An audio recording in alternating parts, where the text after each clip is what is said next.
Full disclosure, this product was supplied by Andycine for the purpose of this review. However, my reviews are fully independent and not influenced by this fact at all. Hello, I'm Graham Horton and welcome to my review of this brand new device from Andycine, the AI Face Tracker Model S2. Now, you've probably used gimbals in the past where you've mounted your smartphone onto the gimbal, and with face tracking software you can find that it will track you around and follow you in your movement. Ideal if you're doing a two-camera presentation, so you're doing a cookery program or you're doing a craft program or you're demonstrating something outside.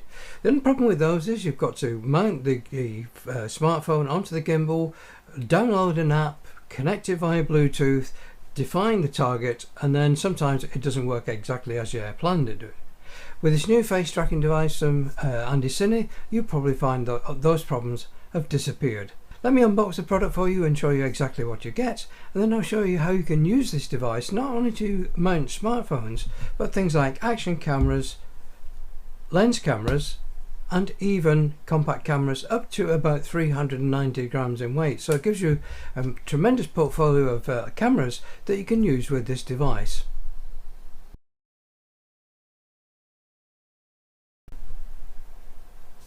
So this is how you receive the Andycine AI Face Tracker Model S2. Comes in a box, and inside the box, first of all, you'll find a phone adapter, and this one will swivel so you can use your phone in portrait or horizontal mode, and it has an extension which will allow you to fit this to the AI Face Tracker. More about that in a moment. So below that phone compartment we have the box which contains the face tracker itself. So let's remove that from its outer packaging. Very little information on the box itself, as you can see. If I turn that to the front face, you can see we've got the Chinese AI gesture recognition with 2-axis cloud platform. Now, where the cloud platform comes in, I don't know, as it doesn't require any connection to an internet or service provider. It doesn't require any apps to be downloaded onto your smartphone. It just works. So let's have a look at the device itself.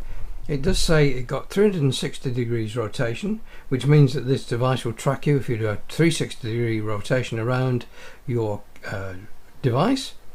It says it's got body tracking and composition AI, which means it's face detecting or face recognition. It will raise by 16 degrees or fall by 10 degrees, so a certain amount of vertical movement, something you don't get with a lot of face tracking devices. You don't get the up and down movement, you only get a 360 degrees movement. So it says there's no app required. It's got about a 3-hour battery life after a 2-hour charge. You can use it horizontal or vertical, and it's got a tripod mount in the bottom, so you can actually mount it onto a tripod or light stand or whatever device, and it's gesture controlled. So let's have a look at the device. So inside your box you'll get this lens cleaning cloth, marketed again by Andycine, the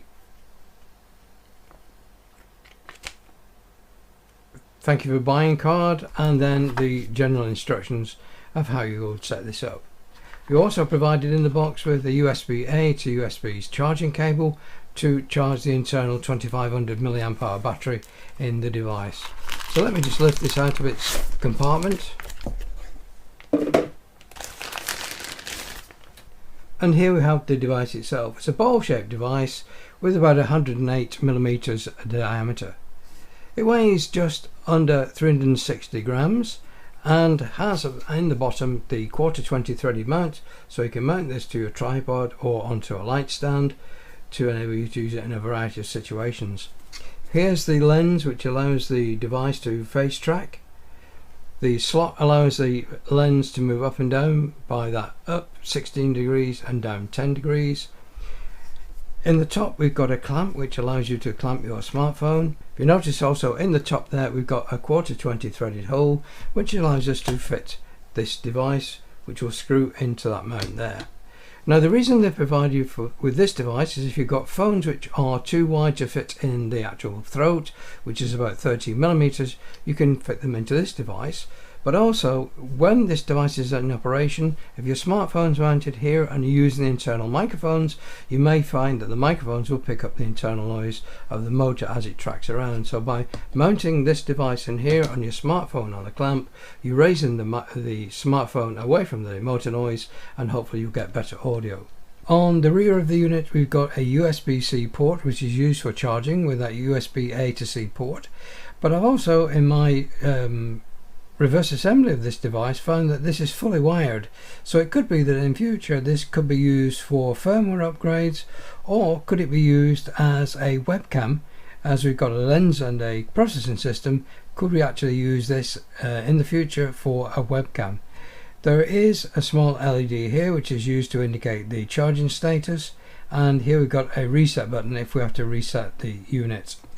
Here we have the lens used for facial or body recognition, and you notice that the whole of the top dome rotates on the base, which is driven by a small stepper motor, and the top is controlled by again a stepper motor. Now there is a little bit of backlash in the gearing between the stepper motor and the ball itself. It's probably about 3 degrees. It's only noticeable if you've got a heavy weighted camera on there and it tips over the center point. It does tend to jump back or jump forward when you've got a heavy load on there, but under normal circumstances you shouldn't notice that amount of play. There is a little bit of rotational delay as well of about 1 or 2 degrees, and again you'll only notice that if you change direction in your tracking. There'll be a slight delay before the motion is picked up. So it's got 4 legs, which allows you to stand it onto the table, and then you could clamp your smartphone into the device, just screw in the clamp to lock it in place, turn on your phone, and you're ready to go. No apps required on the phone itself. To turn on the device, there is a power on off button on the front, so you just press that and hold that for 3 seconds. It will come on and you'll have a red LED light, and now the device is waiting for gesture control. With the device turned on, it's now looking for that gesture, which is the OK symbol, to start tracking. So once you give it the OK symbol, the device turns on, you get a green light, and now it will start to track you. So if I move my chair left to right, you can see that it's starting to follow me.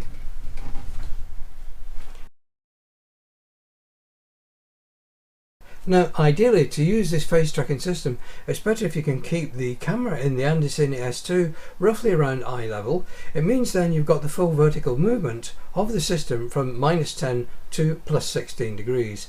If it's too low, then obviously it can't go any higher when it reaches that +16 degrees, so if you try to stand up you may get cut off. So it's better to try and keep this camera around about eye level, ideally about 1 meter away from you as well. If you're using the external bracket, it does allow you to adjust the position of the camera of your smartphone so that you're in the right position for framing. If you fit it into the slot on the S2, you may find that you appear too low in the frame, so it's better if you use the included fixture to allow you to position it exactly where you want, either left or right or up and down, to give you the right position. Now you can probably see on this device I'm using an external microphone, and that is a lavalier microphone. The receiver, I've just double-sided taped the receiver to the back of the ball, as the ball is the one that continuously rotates, using the USB-C to 3.5mm TRS dongle so I can input audio into the device. There are alternative solutions for getting audio into your smartphone. One is this USB-C adapter, because this is an Android phone with USB-C. You can use the Lightning type as well, and this is just an RF transmitter and receiver, again a lavalier type mic, and plug this into the base of the phone, and you don't have this wired connection or the need to tape your receiver to the ball. With the S2 set up on the tripod and the power on, you've got a red light. It's now waiting for the start tracking gesture, which is the OK gesture. Once you do that with your fingers to give the OK, the light goes green and you now know that the system is in a tracking mode. So if I move to the left, you can see the gimbal moves to the left. If I move to the right, you can see the gimbal moves to the right. If I stand up a little bit, you'll see that it follows me up, and if I sit back down again, you see that it's following me down. So the whole system is tracking you, and it can do a 360-degree rotation and it will follow you. What I want to do now is take this unit outside and we'll mount it on a light stand. We'll test the 360-degree tracking mode and just how far you can get away from the camera in the S2 before it stops recognizing your body or face tracking. So hopefully it's going to work up to about 6 meters according to the specification. We'll try out the raising and lowering as I move up and down various levels within the garden. We should see that this tracks. I'll try it with the Samsung Galaxy S22 Ultra that's mounted on the system now, and the action camera, just to give you an idea of how it can perform with other than a smartphone. So let's take this outside and see how it performs. So for the purposes of the first test, we've got the Andycine S2, got it mounted on a light stand as you can see in the video, and I'm going to do a 360-degree circular walk around the Andycine at about a meter and a half away from the camera. So to start the face tracking, of course, I need to use the gesture, which is the OK symbol. The light has gone green and the head has now moved into position. I've used that extension bracket so I can get the correct framing. So I'm now going to do a 360 around the camera and let's see how it tracks on. Here we are moving around about a meter and a half away, and it is following me. I'm walking quite quickly, so I'm going to reduce my speed to a little bit slower, probably the speed that you would walk if you were doing a presentation, and let's see how the tracking system reacts to that. So that seems to have followed quite well. I'm now going to step up and let's see if the camera follows me up, and then I'll do a traverse of about 15 meters and see how it follows me at a distance of around about 6 meters. So I've now stepped up onto the decking and the light is still green, so that means it has got facial recognition. So if I move over to the left hand side, yeah, the camera is tracking me. If I go over to the right hand side,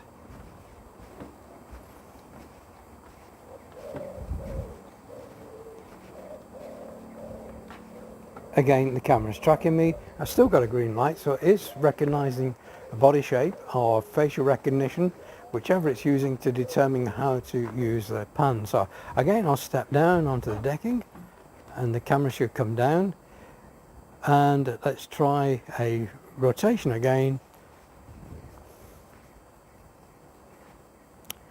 Right. Now I just noticed that the camera was at the -10 position, so what I should really do is raise the camera so that it has got the full vertical movement.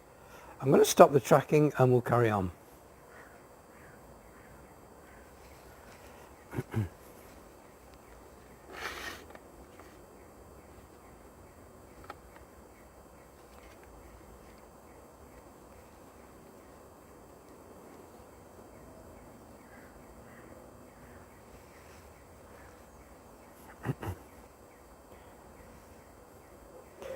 So I've now just raised the camera slightly, and the camera is away from the bottom position of the frame of the Andycine S2 ball. So it has now got a little bit more upward tracking facility.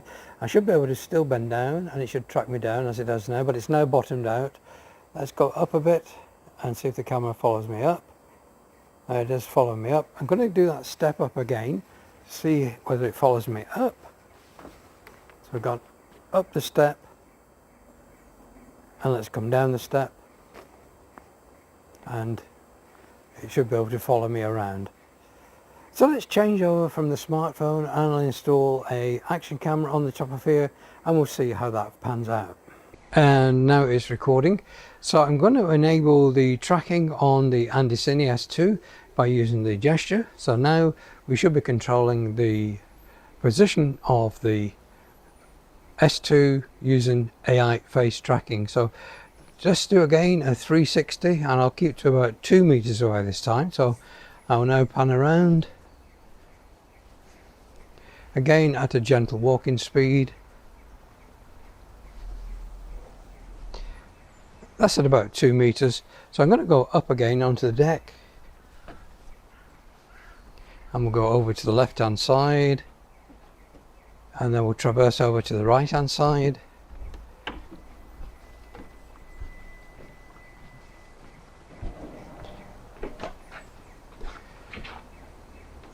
So that's about 10 meters away from it, and I still have a green light, so it should still be picking my body up and tracking me around. I'm now approaching center, and we'll step down and again approach the camera. So that is with the Osmo Action camera mounted on the Andycine S2. I'm now going to try to move much quicker around to see just how fast the Andycine can track you. Say you were doing a presentation where you needed to move a lot more quicker. So I'll start to move by first of all enabling the tracking with the OK gesture. The green light has come on. So now I'm going to move at quite a fast pace. And it does appear to be tracking me at a walking pace of about 3 miles an hour. That's my normal walking pace. And it does appear to be following me around. Let's try a little jog.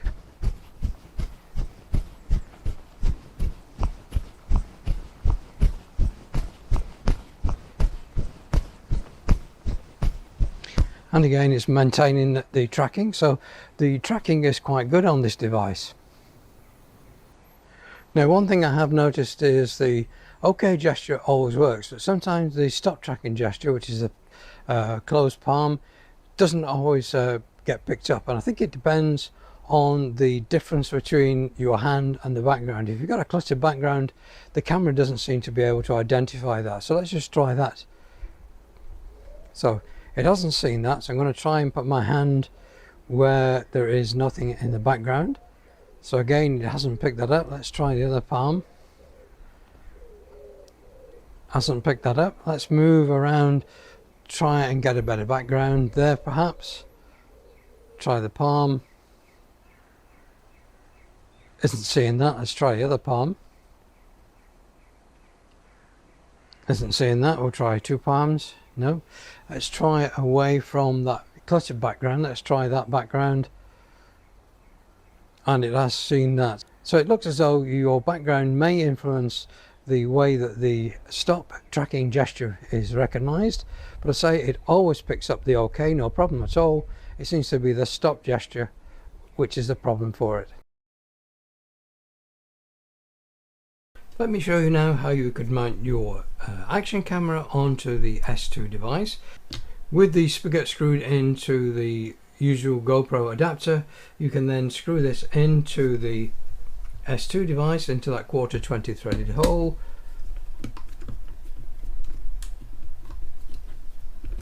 Like so.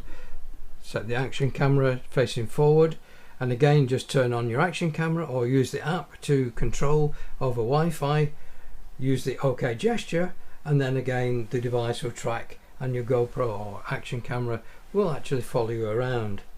It would be the same for use with other cameras. So if I wanted to mount my G7X Mark III, again I can just unscrew this off here, install the G7X on here,